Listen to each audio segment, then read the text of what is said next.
Nggih, saya rasa itu Pak, keluhan masyarakat Kabupaten Jepara itu terkait infrastruktur Pak. Jadi infrastruktur yang ada di Kabupaten Jepara itu memang kemarin di media sosial itu memang baru trending nggih, baru viral, utamanya yang ada bagian Jepara Utara Pak. Jadi saya ini kan termasuk rumah saya ini di Jepara Utara, tapi jalannya itu memang nggih luar biasa karena dari jalan raya Jepara sampai Keled ini kan memang sangat parah ya Pak. Jadi memang banyak keluhan infrastruktur yang ada di Kabupaten Jepara ini memang bagian apa jalan Jepara bagian utara.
Assalamualaikum warahmatullahi wabarakatuh.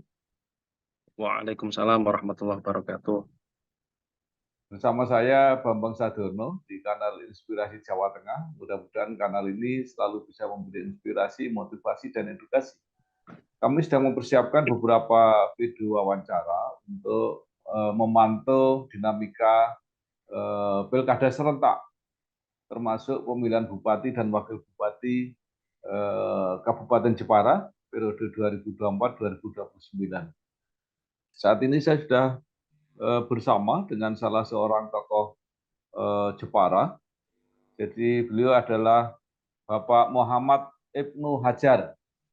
Sekarang jabatannya Wakil Ketua DPC Partai Persatuan Pembangunan Jepara dan juga anggota DPRD Kabupaten Jepara. Apa kabar, Gus? Alhamdulillah baik Pak Bambang. Pak Bambang pripun kabaripun? Baik. Muhammad Ibnu Hajar lahir di Jepara 22 Juni tahun 1991,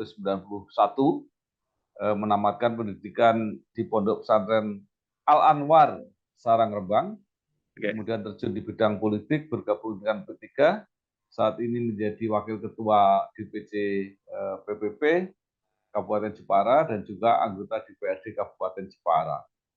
Nah, mungkin supaya lebih jelas walaupun singkat, silakan Gus Hajar untuk menceritakan perjalanan karirnya sehingga sampai saat ini. Silakan. Nggih. Assalamualaikum warahmatullahi wabarakatuh. Terima kasih sebelumnya Pak Bambang Sadono telah mengundang kami untuk ngobrol atau wawancara.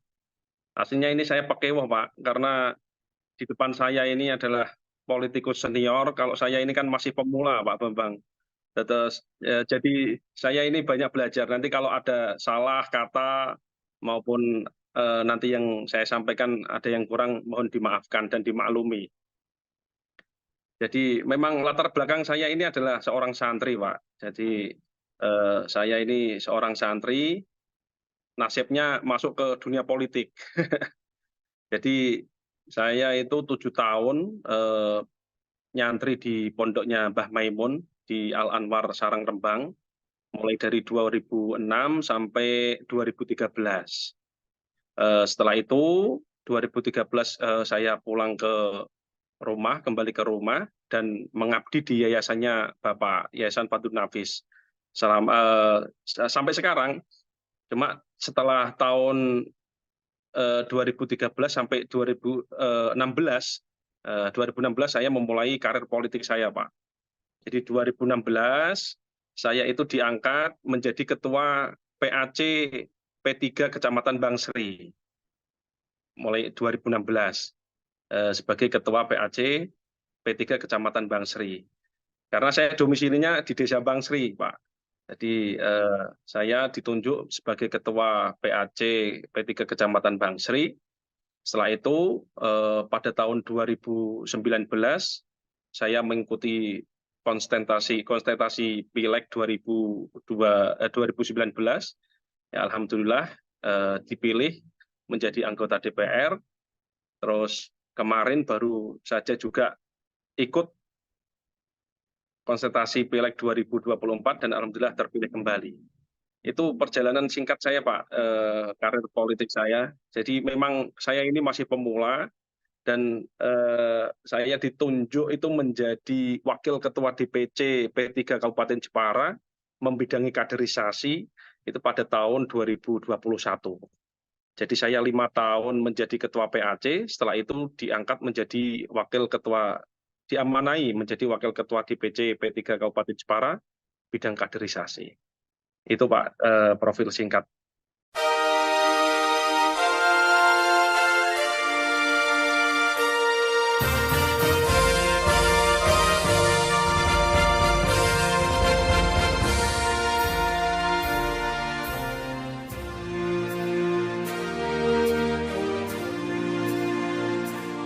Ya, baik, Gus Hajar, saya baru saja wawancara dengan Ketua DPW P3 Jawa Tengah yang mengatakan bahwa Jepara juga termasuk Rembang, ini adalah 2 kabupaten yang merupakan andalan P3. Jadi dua-duanya kelihatannya karena pengaruh besar Kiai Haji Maimun Zubair kelihatannya. Nah, dan di Jepara berbeda dengan di Rembang. Di Rembang P3 juga menang, tapi tidak cukup untuk mencalonkan bupati dan wakil bupati sendiri. Jadi satu-satunya kelihatannya Jepara yang bisa mengusung itu. Saya juga sudah wawancara dengan Gus Hais ya, yang ketua DPRD Kabupaten Jepara ya. Beliau mengatakan bahwa 10 anggota fraksi nanti yang terpilih itu semua potensial untuk dicalonkan menjadi bupati atau wakil bupati. Nah, pertanyaan saya, bagaimana persiapan Gus Hajar seandainya dicalonkan menjadi bupati atau wakil bupati? Ya, memang P3 Jepara ini menjadi pemenang ya Pak ya. Mulai 2019 pemenang 10 kursi, 2024 ini nggih, alhamdulillah masih tetap menjadi pemenang dengan 10 kursi. Jadi memang P3 ini kan memang banyak banyak kader yang nanti siap untuk dijadikan diajukan untuk mengikuti Pilkada Kabupaten Jepara tahun 2024 bulan November nanti. Ya, memang banyak kadernya. Jadi kalau kemarin Mas Yai sudah mengatakan 10 anggota fraksi itu potensial, ya memang potensial semua. Salah satunya memang Mas Yais yang sekarang ini sudah itu menjadi Ketua DPRD Kabupaten Jepara, terus ada Pak Mas Kuri yang sekarang menjabat Ketua DPJ Kabupaten Jepara, dan ada teman-teman yang lain. Saya rasa memiliki potensi yang sama, memiliki kesempatan yang sama, tapi memang nanti kita kembalikan kepada DPP yang mempunyai mempunyai kewenangan untuk memberikan mandat siapa yang nanti akan dicalonkan untuk maju di Pilkada Kabupaten Jepara. Dan nanti siapa yang mendapat mandat dari P3, kita akan dukung bersama, Pak. Oke. Nah, tanpa mendahului mandat yang akan diberikan, Pak Hais sendiri kemarin menyatakan bahwa beliau tidak siap, artinya lebih memilih kalau bisa tetap fokus di DPRD. Nah, jadi siapa di antara 10 itu yang kira-kira paling memungkinkan? Ya kalau saya ditanya seperti itu ya, saya kembalikan ke DPP, Pak. Jadi kalau saya itu sebagai kader Partai Persatuan Pembangunan, juga santrinya Mbah Maimun, apa yang nanti dimandatkan oleh saya, itu yang nanti saya siap jalankan. Seumpamanya nanti saya diberikan mandat untuk maju pilkada, ya, saya siap. Tapi ya memang harus P3, ada memang mandat itu turun dari P3 gitu, Pak.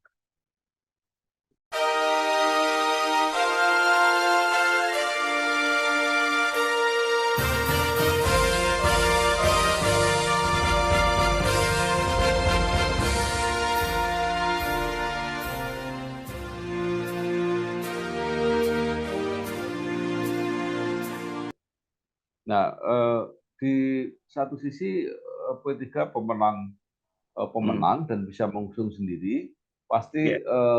targetnya maksimal bupati. Nah, tetapi kan harus tetap kelihatannya harus tetap dengan berkoalisi, artinya tidak ingin maju sendiri. Nah, bagaimana proses yang sekarang penjajakan koalisi ini seperti apa, Gus Hajar? Ya, memang kemarin sudah DPC itu sudah memberikan statement, lebih baik kita berkoalisi karena membangun Jepara ini kan tidak bisa sendiri, Pak. Jadi harus bersama-sama untuk membangun Jepara yang besar ini. Jadi memang harus lebih baiknya adalah berkoalisi, Pak, dengan partai lain. Dan kemarin ya memang dengan partai-partai yang lain sudah menjalin komunikasi, dengan ya beberapa partai sudah menjalin komunikasi lah, istilahnya untuk persiapan Pilkada Kabupaten Jepara. Itu, Pak. Jadi memang kemarin memang arahnya dari DPC itu lebih baik adalah lebih baik berkoalisi dengan partai yang lain. Walaupun P3 sudah bisa mengusung calonnya sendiri, tapi lebih baik berkoalisi. Ya, berkoalisi P3 pemenang dan suaranya cukup, kekeh atau tetap harus posisi di bupati atau luas bisa juga di Saya wakil bupati. saya kira itu dinamika politik ya, Pak Bambang, ya. Nggih, panjenengan nggih sampun ngertos nggih dengan dinamika politik yang terjadi. Jadi nanti kita kembalikan ke DPP di pusat, siapa yang nanti akan diberikan rekomendasi untuk maju di pilkada. Baik itu kader P3 itu mau ditaruh di K1-nya atau di K2-nya, itu nanti kita serahkan ke DPP Partai Persatuan Pembangunan untuk menentukan itu. Ya, baik. Kalau menurut pengamatan Gus Hajar, ya, di Ya. luar P3 calon-calon yang sudah muncul dan potensial itu mungkin sudah ada yang mulai kelihatan. Ya. Banyak, Pak Bambang. Cuma memang yang kemarin baru mendeklarisasikan menjadi calon bupati itu kan baru ya Mas Wiwit itu ya, dari seorang pengusaha Mas Witiarso Utomo itu, ya. Tapi ya kalau dari partai yang lain itu kan memang banyak. Jadi P3 ya tadi sudah disebutkan, ada 10 anggota fraksi yang potensial, ya. Terus dari PDI Perjuangan ya ada Pak Andang, terus Pak Andi, terus dari Nasdem ya ada Pak Pratikno. Itu kan banyak-banyak tokoh yang sudah muncul di permukaan di masyarakat. Terus ya di Gerindra itu ada Mas Purwanto, terus PKB ada Gus Nung, ada istrinya Ning Hindun, itu kan sudah muncul. Apalagi dari kalangan pengusaha. Ini pengusaha-pengusaha ini kan sudah muncul semua, Pak. Mungkin mau maju lewat independen, kita kan tidak tahu. Pengusaha-pengusaha ini ada kemarin ya sudah pasang-pasang baliho semua, itu ada Pak Kaji Adib, terus mungkin ada siapa, Mas Lulu, ada mantan ketua Ansor, Mas Samsul, ketua HIPMI juga muncul, Mas Zainal Afrodi itu juga muncul juga. Jadi memang kelihatannya banyak tokoh yang muncul, cuma memang kemarin yang baru mendeklarisasi menjadi calon bupati kan baru Mas Witiarso Utomo ya, kalau saya tidak salah. Halo guys, sekarang cuma dengan satu jari, semua urusan listrik langsung beres, res. Ini dia, PLN Mobile. Kalau cuma gangguan aja sih, nggak usah panik. Tinggal tap menu pengaduan, cus petugas PLN-nya langsung datang. Atau mau isi token, pasang listrik baru, atau mau ubah daya, atau cek hitungan listrik. Urusan listrik serahin aja ke PLN Mobile. Nah, Jepara juga punya pengalaman ada calon-calon yang mungkin juga orang Jepara, tapi yang dari luar, ini yang selama ini berkarir di luar Jepara. Nah, itu kira-kira nanti mungkin nggak kalau kemudian akan datang calon yang mungkin dari Jakarta atau mungkin dari Semarang. Ya, kalau di politik apa yang tidak mungkin, Pak Bambang ya. Jadi tinggal mereka komunikasinya dengan partai gimana. Terus kalau mau maju lewat independen ya harus memenuhi syarat. Ya. Kalau kemarin kan kayak kalau tidak salah kan kalau mau maju lewat independen itu kan harus mengumpulkan KTP kurang lebih kan sekitar 65.000 KTP, ya. Jadi itu memang harus. Kalau ada orang Jepara yang berkarir di luar, ingin mengabdi ke Jepara, ya monggo, silahkan untuk berkompetisi ke pilkada lewat partai atau lewat independen. Gus Jajal, ini kalau siapapun yang akan jadi bupati, kira-kira apa masalah terberat yang dihadapi oleh Jepara ke depan? Saya rasa itu, Pak. Keluhan masyarakat Kabupaten Jepara itu terkait infrastruktur, Pak. Jadi infrastruktur yang ada di Kabupaten Jepara itu memang kemarin di media sosial itu memang baru trending, baru viral. Utamanya yang ada bagian Jepara Utara, Pak. Jadi saya ini kan termasuk rumah saya ini di Jepara Utara, tapi jalannya itu memang luar biasa karena dari jalan raya Jepara sampai Keled ini kan memang sangat parah ya, Pak. Jadi memang banyak keluhan infrastruktur yang ada di Kabupaten Jepara ini memang bagian jalan Jepara bagian utara. Karena memang statusnya ini kan masih provinsi, Pak Bambang ya. Statusnya masih provinsi. Kalau Jepara bagian selatan ini kan jalan raya Jepara sampai Walahan itu kan statusnya sudah pusat, sudah pusat. Jadi jalannya mulus, Pak. Kalau Jepara bagian utara ini memang banyak keluhan. Ya semoga nanti ke depannya ini bisa diperhatikan dari pemerintah daerah sampai provinsi sampai pusat ini bisa komunikasi untuk memperbaiki jalan yang ada di sepanjang Jepara bagian utara. Apalagi kalau kita tahu kan ada PLTU juga. PLTU kan ditaruh di Jepara bagian utara, Pak Bambang ya. Tepatnya di Desa Kaliaman. Mosok ada proyek nasional tapi jalannya kayak apa? Kalau istilahnya warga Jepara itu kayak kali asap itu kan sangat timpang ya. Ada proyek nasional tapi jalannya kok jelek kan itu sangat disayangkan gitu, Pak.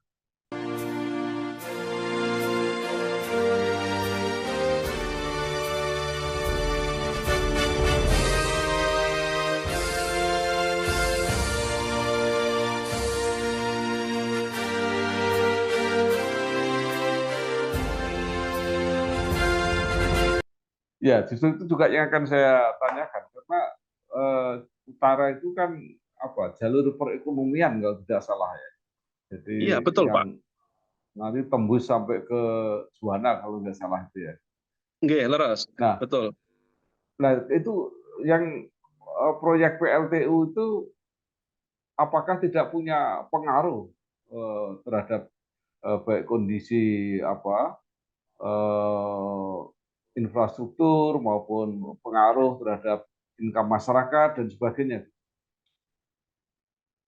Ya, memang itu banyak ditanyakan. Itu terkait PLTU yang ada di Kabupaten Jepara itu CSR dan hibahnya itu pengelolaannya gimana. Nah itu nanti ke depannya kalau bisa kan memang harus ditata dengan jelas Pak. Terkait CSR, terus hibah dari PLTU itu kan memang harus memang bermanfaat untuk masyarakat. Lebih-lebih memang terutama infrastruktur Pak.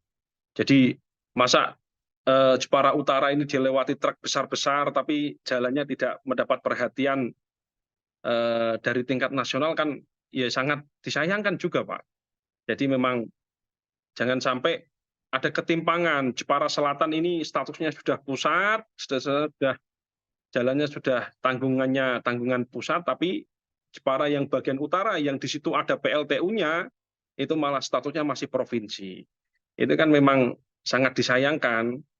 Harusnya kan yang ada PLTU-nya itu malah aslinya kan ring 1 Pak ya. Ring 1 itu kan harus diperhatikan. Mulai dari CSR-nya untuk jalan, seumpamanya kan itu harus diperhatikan. Terus hibah untuk masyarakat terdekat PLTU itu kan memang harus dikelola dengan sebaik-baiknya. Gitu Pak. Nah, itu kan juga karena Jepara itu pantai ya, mesti daerah perikanan. Ya Jalan betul itu Pak. kan jalur juga untuk angkutan hasil-hasil laut itu di situ juga sebenarnya. Iya betul. Kalau sebagian Jepara Utara itu memang lebih banyaknya memang truk-truk besar dari PLTU Pak. Kalau truk ya yang untuk angkutan perikanan itu kan sekarang itu kan adanya kan di Pelabuhan Jepara itu. Pelabuhan Jepara kan tidak melewati Jepara bagian utara itu Pak. Ya. Okay. Baik. Nah, sekarang saya mau tanya tentang keberadaan kampus Universitas Diponegoro yang sudah sangat lama berada di Jepara itu, apa dampaknya untuk masyarakat? Ya alhamdulillah dampaknya baik. Apalagi kemarin kan sudah ada, kalau tidak salah saya membaca berita kan sudah membuka prodi ilmu hukum dan ilmu perawatan kalau tidak salah Pak. Ya ini kan memang bagus untuk Kabupaten Jepara karena ilmu ini kan investasi untuk masa depan. Jadi untuk mengembangkan SDM yang ada di Kabupaten Jepara yang nantinya mewujudkan SDM yang berkualitas yang nanti riset dan penelitiannya bisa bermanfaat untuk pembangunan di daerah Kabupaten Jepara. Sangat bermanfaat Pak untuk kalau ada universitas kelas Undip yang ada di Jepara ini sangat bermanfaat untuk masyarakat Kabupaten Jepara.